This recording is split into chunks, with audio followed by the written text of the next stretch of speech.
तो हेलो बच्चों, आप सभी का स्वागत है एमडीएस ई लर्निंग की पाठशाला में। तो आज हम पढ़ने वाले हैं कक्षा 10 का चैप्टर नंबर 1, जिसका नाम है वास्तविक संख्या। तो पहला पाठ शुरू करने से पहले हम उसकी कुछ बेसिक जानकारियां जान लेते हैं। जैसे अभाज्य गुणनखंड पढ़ेंगे तो अभाज्य गुणनखंड क्या होता है, और फिर उसके बाद पहली संख्या गुणे दूसरी संख्या बराबर लासा गुणे मासा, ये फार्मूला हम जान लेंगे ताकि जो पाठ 1 है वो हमारा क्या हो, आसान हो सके। तो चलिए शुरू करते हैं। तो सबसे पहले हम जानते हैं यहाँ पे पहला नंबर सवाल लेते हैं। तो अभाज्य पहले संख्या ले लेते हैं। पहले क्या ले लेते हैं? अभाज्य संख्या। तो अभाज्य संख्या क्या होती है? ऐसी संख्या जो खुद से कटे और किससे कटे? एक से। ठीक है, तो ऐसी संख्या जो स्वयं से व एक से कटे उसे हम अभाज्य संख्या कहते हैं। उसे हम क्या कहते हैं? अभाज्य संख्या कहते हैं। अभाज्य संख्या कहते हैं। ठीक है, तो कुछ इसके एग्जाम्पल ले लेते हैं। चलिए एग्जाम्पल ले लेते हैं। जैसे हमने यहाँ ले लिया संख्या 5। संख्या कितना ले लिया? 5। अब यहाँ देखें, जो संख्या 5 है किससे कटेगा? 5 से कटेगा। और किससे कटेगा? क्या नहीं कटेगा? तो 5 से कटेगा और किससे कटेगा?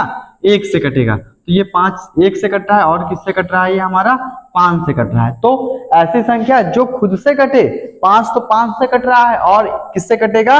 1 से कटेगा। तो उस संख्या को हम क्या बोलते हैं? अभाज्य संख्या बोलते हैं। एक संख्या और ले लेते हैं। जैसे संख्या 7 है। 7 किससे कटेगा? 1 से कटेगा और किससे कटेगा? 7 से कटेगा। ठीक है, इसी तरीके से 11 हो सकता है हमारा। 11 किससे कटेगा? 11 से कटेगा और किससे कटेगा? 1 से कट जाएगा। ठीक है, और हमारी संख्या हो सकती है 3 हो गई। 3 किससे कटेगा? 3 हमारा 3 से कटेगा और किससे कटेगा? 1 से कटेगा। 2 किससे कटेगा? 2 हमारा 2 से कटेगा। ठीक है, और किससे कटेगा? 1 से कटेगा। तो जो संख्या खुद से कटे और 1 से कटे, हम उसको क्या कहते हैं? अभाज्य संख्या कहते हैं। अब जान लेते हैं अभाज्य गुणनखंड क्या होता है। अभाज्य गुणनखंड क्या होता है कि ऐसी संख्या, मतलब अभाज्य संख्याओं से काटना ही वो हमारा क्या कहलाता है? अभाज्य गुणनखंड कहलाता है। चलिए शुरू करते हैं। अभाज्य गुणनखंड।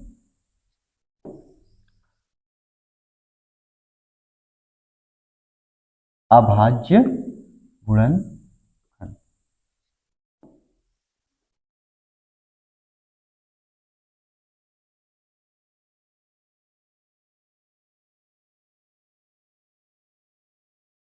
तो अभाज्य गुणनखंड जो अभाज्य संख्या से कटे, तो पहला नंबर हम ले लेते हैं 1।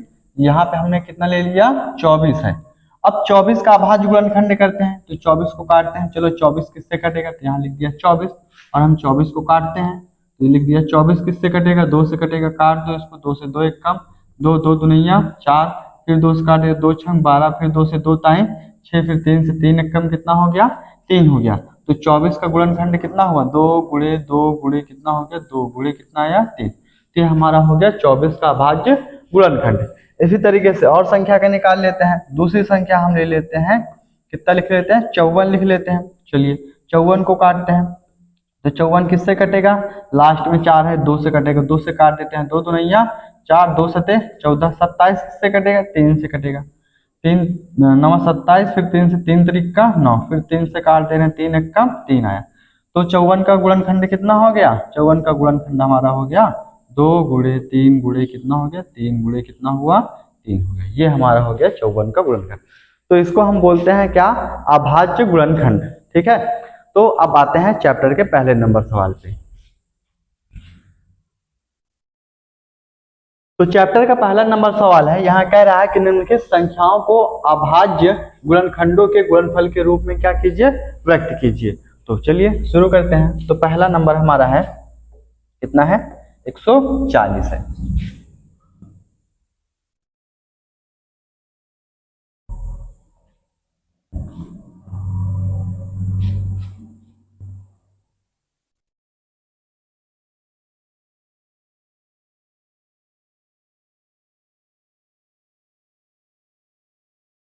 तो 140 लिख लेते हैं यहाँ पे। तो हमने यहाँ लिखा 140। अब 140 का अभाज्य गुणनखंड करते हैं, तो यहाँ 140 को काटते हैं। किससे कटेगा 140? 2 से कट जाएगा। 2 सते 14, फिर 0, फिर 2 से 2 ताई 6, 2 पंचे 10, 35 5 से कटेगा, 5 सते 35, फिर 7 से काट देते हैं। 7 एकम कितना हो गया? 7 हो गया। तो 140 का अभाज्य गुणनखंड हमारा हो जाएगा 2 गुणे 2 गुणे 5 गुणे कितना हो गया? 7। तो इसको और अच्छे से लिख देंगे, ये हमारा हो जाएगा 140 बराबर 2 की घात कितना हो जाएगा? 2। 2 कितनी बार है? 2 बार है, तो कितना हो जाएगा? घात लगा देंगे ऊपर 2, फिर गुणे 5 गुणे कितना हो गया? 7। तो यह हमारा हो गया 140 का अभाज्य गुणनखंड। इसी तरीके से दूसरा नंबर सॉल्व करेंगे। 156 है, 156 हमने यहाँ लिख दिया। अब 156 का गुणनखंड करते हैं। 156 किससे कटेगा? ये हमारा कटेगा 2 से कटेगा, तो इसको 2 से काटते हैं। तो 2 सते 14, 2 अट्ठे 16, फिर 2 से 2 ताएं 6, 1 उधर चला गया, 2 नवा 18, 3 से काटेंगे, 3 कम 3, 3 त्रिक का 9, फिर किससे कटेगा? 13 से कट जाएगा। 13 कम कितना हो गया? 13। तो ये हमारा हो जाएगा 156 का गुणनखंड कितना हो गया? 2 गुणे 2 गुणे 3 गुणे कितना हो गया?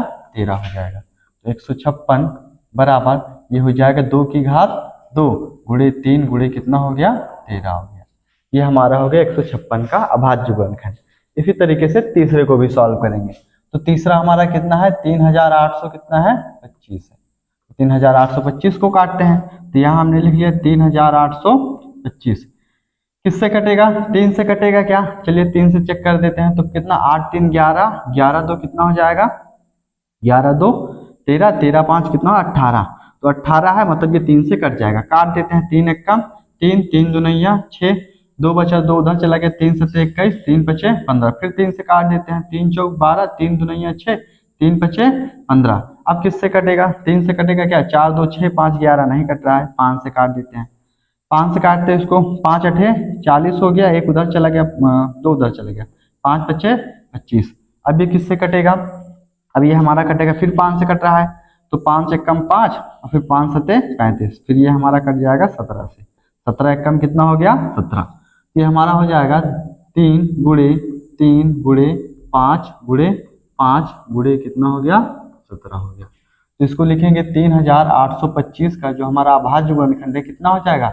वो हो जाएगा 3 की घात 2, फिर गुणे 5 की घात 2, क्योंकि 5 भी 2 बार आया है, तो 5 की घात 2 और गुणे कितना हो गया? 17 हो गया। तो ये हमारा हो गया 3825 का अभाज्य गुणनखंड। इसी तरीके से चौथा नंबर सवाल सॉल्व करेंगे।